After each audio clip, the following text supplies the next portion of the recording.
Hello guys, walang ulan ngayon guys, pero basa dito guys. Tingnan natin guys ha, kung ano tong basa na to guys. Yan guys oh, yan ang dami guys.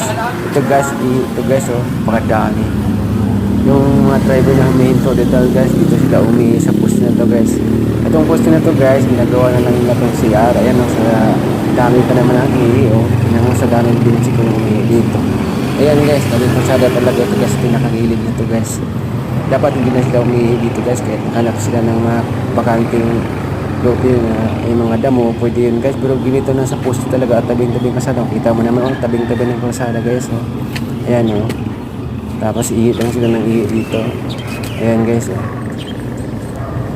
Ayan guys oh. Kita mo yan, ang daming ihi guys oh.